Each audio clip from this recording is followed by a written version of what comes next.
우리는 우리가 전하고자 하는 메시지에 대해서 전할 수 있는 권세는 하나님이 주시지만 전할 수 있는 자격을 얻어야 되는데 이것은 상대방이 준다는 것입니다. 말씀을 전할 수 있는 권세는 하나님이 주시지만 그것을 전할 수 있는 자격은 상대방이 우리에게 줍니다. 그것을 잘 입증해주는 성경 구절이 바로 오늘 우리가 읽은 성경 구절입니다. 하늘에 나는 새를 떨어뜨릴 수 있는 베드로라도 자기가 임의로 고넬료의 집을 찾아가서 복음을 전할 수 있는 것은 아닙니다. 고넬료가 사람을 보내서 베드로를 와달라고 청합니다. 베드로를 부르고 그 부름을 받고 베드로가 고넬료의 집에 찾아갑니다. 그리고 그 집에 찾아가서 물어봅니다. 왜 나를 불렀느냐? 아주 중요한 질문입니다. 불렀기 때문에 가긴 갔지만 왜 나를 불렀느냐? 고넬료의 입에서 구체적인 대답을 듣기를 원했습니다. 그래서 고넬료가 내가 기도하는 중에 천사가 나타나서 당신을 부르라고 해서 우리가 하나님 앞에 이렇게 있습니다. 하나님이 당신에게 주시는 말씀을 우리가 듣고자 합니다. 그 말을 듣고 그제서야 베드로는 하나님이 사람을 외모로 취하지 않는 줄 내가 알아도다 하고 복음을 전하고 큰 역사가 일어났다.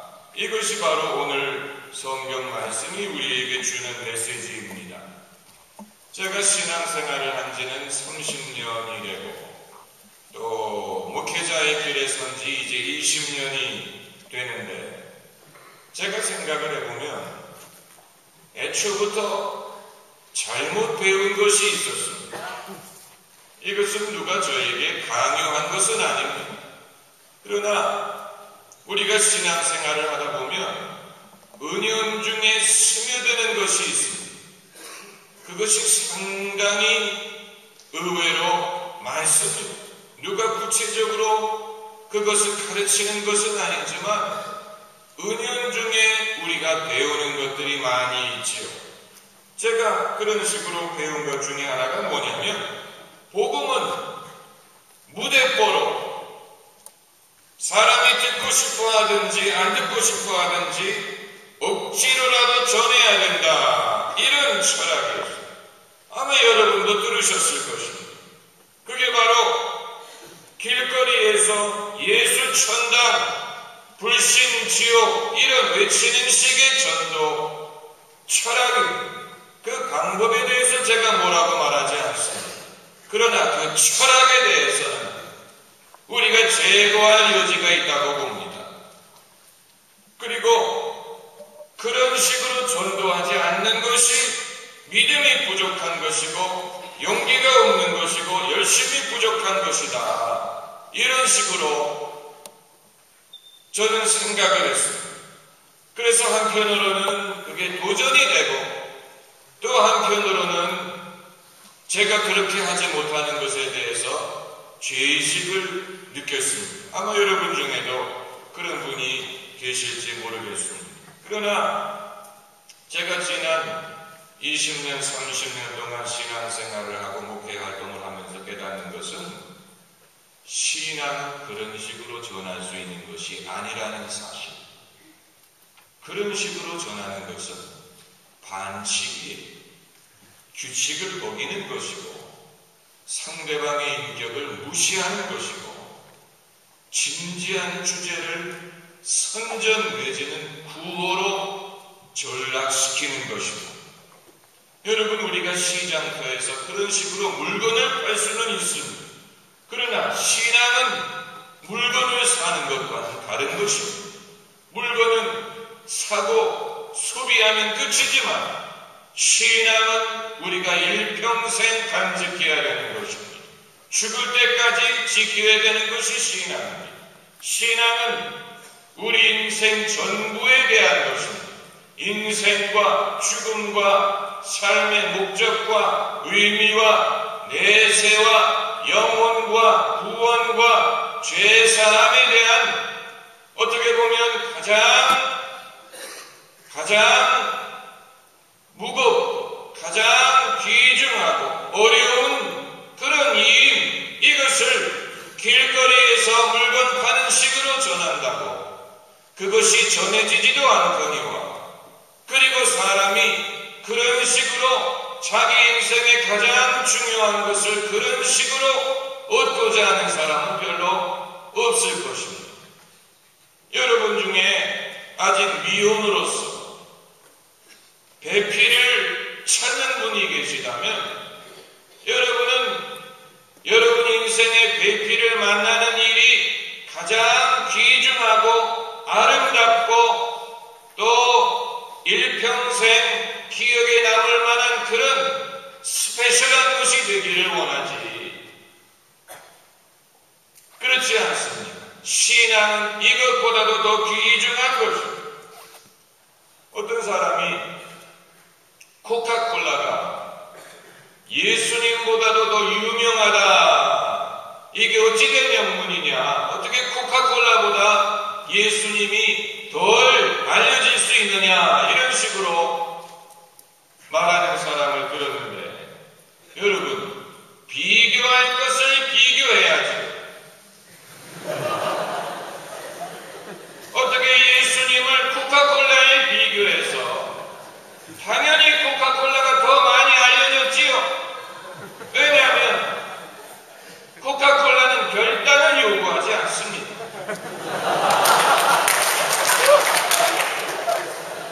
코카콜라는 도덕적인 도전을 하지 않습니다. 코카콜라는 일평생 헌신을 요구하지 않습니다. 그렇기 때문에 당연히 코카콜라가 더 잘 알려질 수 있는 것이지. 그러나 이것을 복음과 비교를 해서 마치 기독교가 문제가 있고 열심히 부족하고 선교가 부족해서 코카콜라에 뒤졌다, 이것은 비교할 수 없는 것을 비교하는 것입니다.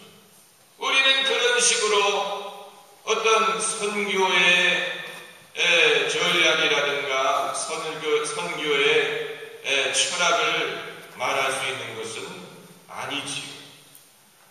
여러분, 영국의 요한 웨슬리 같은 사람은 길거리에서 설교했어요. 그러니까 노방전도를 한 것입니다. 그러나 그는 지나가는 사람들에게 던지듯이 그들이 듣든 안 듣든 그런 식으로 설교하지는 않았죠. 요한 웨슬리는 자기가 누구라는 것을 사람들에게 밝히고, 그리고 내일 아침 7시에 이 자리에서 제가 다시 말씀을 전하겠습니다, 이런 식으로 사람들을 초청하고, 사람들이 그의 말을 듣기 위하여 그 자리에 모였습니다. 수천 명이 길거리에서 요한 웨슬리의 설교를 듣고 회심을 하고 그리고 믿음을 가졌습니다. 여러분, 이것은 사람들이 요한 웨슬리에게 그들에게 복음을 전할 수 있는 자격을 부여하는 것입니다. 이것은 어떤 서류상의 자격을 말하는 것은 아니지만 요한 웨슬리의 초청에 응한 것, 그 자리에 찾아온 것, 또 귀를 기울이는 것, 이것이 바로 요한 웨슬리에게 부여한 자격입니다. 요한 웨슬리가 이러한 자격을 부여받았기 때문에 그는 설교하는 곳마다 큰 역사가 일어나는 것을 경험할 수가 있었던 것입니다. 그러므로 아까 말씀드린 것처럼 말씀을 전하고 가르칠 수 있는 권세는 하나님이 주시는 것이지만 그것을 할 수 있는 자격은 상대방이 우리에게 부여하는 것입니다. 상대방이 부여하는 것입니다. 설교든 기독교 교육이든 이것은 커뮤니케이션입니다.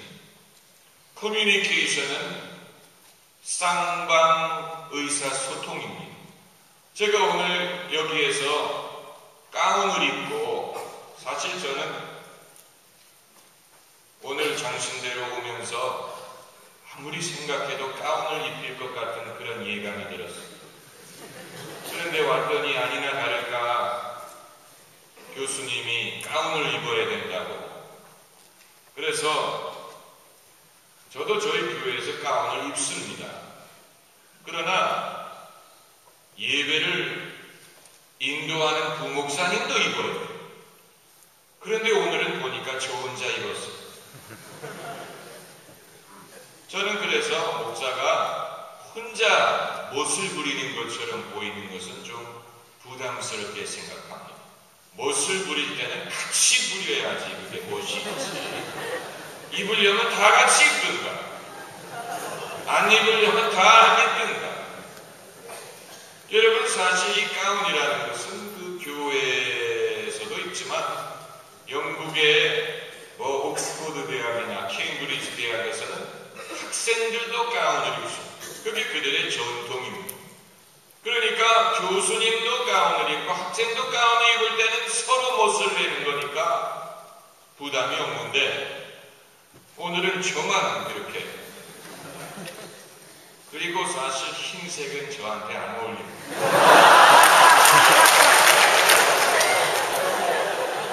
뚱뚱하게 보입니다. 한국 사람들이 검정색이 어울리는 이유는 검정색은 사람을 날씬하게 보이게 만듭니다. 아무튼 설교는 커뮤니케이션.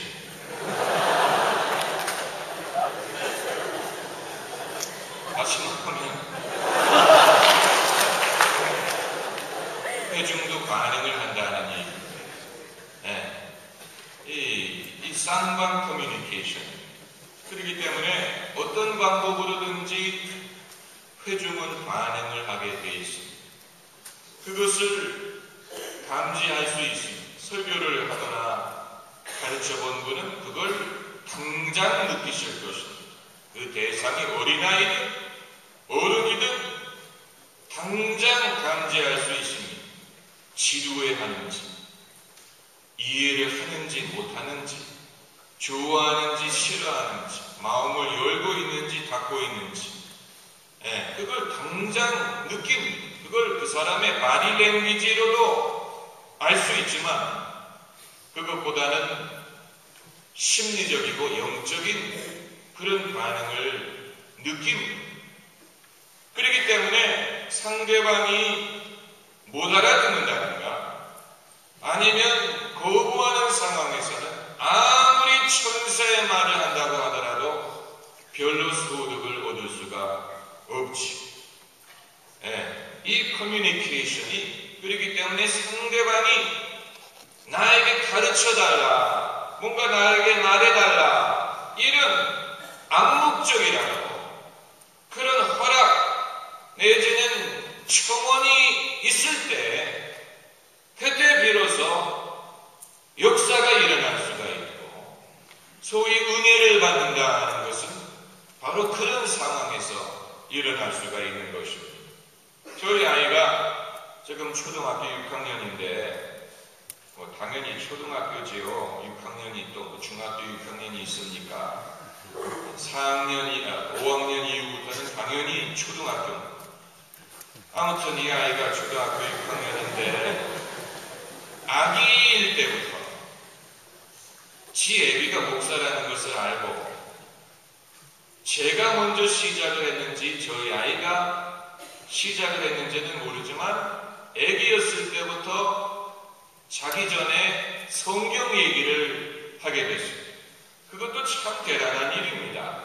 거의 빠지지 않고 매일 한 5, 6년 동안 매일 저녁 자기 전에 성경 얘기를 해주다 보니까 나중에는 할 얘기가 없는 겁니다. 악역 같은 얘기는 한두 번 하면 미천이 드러나고, 그렇다고 무슨 뭐 바울 신학을 가르칠 수는 없고, 이 바울 서신은 별로 안 좋아하더라. 주로 이 구약 성경, 또 이런 어떤 그 사건, 이야기를 당연히 좋아. 시편도 별로 안 좋아. 시편은 어떻게 성경 얘기를 가르치겠습니까? 그런데 나중에는 가르칠 거리가 없으니까 아이는 성경 얘기해달라고 그러면, 야, 네가 그동안에 아빠에게 많이 배운 개인교사를, 이렇게 훌륭한 개인교사를 두고 배웠는데 네가 좀 얘기를 해봐라. 그러면 꼭 아빠 보고 해달라. 엄마한테는 안 부탁하더라고요. 다른 거를 위해서는 엄마의 도움을 구하는데 성경 얘기만큼은 아빠가 더 잘하는 줄 알고 있어요. 그래서 제가 할 얘기가 없으면 내가 한마디로 성경을 한마디로 요약을 해주겠다. 그래가지고 태멘, 태초의 아멘. 한마디로 창세기부터 요한계시록까지 태멘, 그걸로 내가 성경을 관통했다. 안 통합니다. 웃지도 않아요. 하나도 안 웃을 때 생각. 그러면서 뭐 성경 얘기를 해달라. 그리고 그래서 뭘 하면 그 얘기는 이미 알고 있으니까 다른 얘기하라고 그러고, 그런 걸 보면서, 야, 교인들이 목사의 등골을 파먹는 게 이런 거구나. 교인들은 늘 목사 보고 설교해달라고 하잖아요. 뭐 목사님 와서 설교해달라고, 신방 가도 설교해야 되고, 뭐 목사는 무조건 가면 설교를 해야 되는데, 가끔은 제가 이런 불평이 여기까지 나옵니다. 아니, 나는 무슨 뭐 설교를 담고 다니는 사람인 줄 안 하고, 설교를 준비하는 게 얼마나 어려운데 모일 때마다 목사에게 설교를 해달라고 하냐고 이렇게 하고 싶지만, 사실 그 이후에는 사실 우리 교회에서 제가 하는 일이 별로 없거든요. 무슨 뭐 신방을 많이 가는 것도 아니고, 뭐 사실 설교 이후에는 별로 하는 게 없기 때문에 꾹 참고 이게 제 사명이다 이렇게 생각하고 하는데, 또 하면 하나님이 설교를 주십니다. 참 전 그걸 감사하게 생각하는데, 한 번은 제가 좀 늦게 출근을 했어요.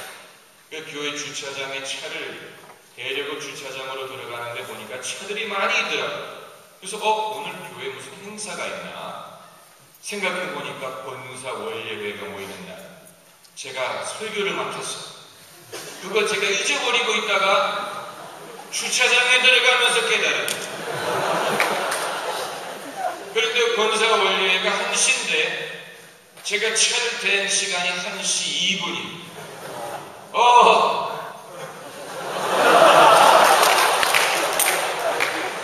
그래도 잊어버린 신용은 할 수가 없고, 알고 있었다는 그런 모습을 하고 성경책을 정작게 들고 들어가서 이제 하나님에게 기도를 하는 것입니다. 말씀을 달라고. 왜냐하면 설교를 맡았는지도 잊어버렸으면 당연히 설교 준비가 안 돼 있지. 그런데 적어도 제가 일부러 이 게으름을 핑계 아니기 때문에 하나님이 긍휼을 베푸신 것 같습니다. 하나님, 그런 경우에 아주 그 준비가 안 돼가지고 간절히 기도해서 설교를 할 때 보면 평소보다 잘하지 않습니까? 여러분 경험은 어떻습니까?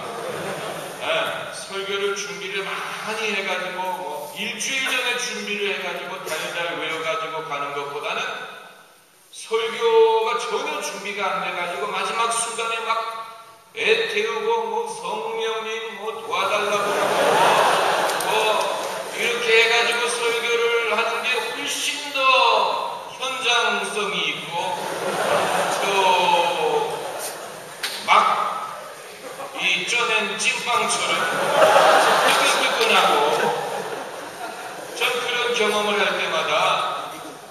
설교 준비에 대해서 회의를 느낀다.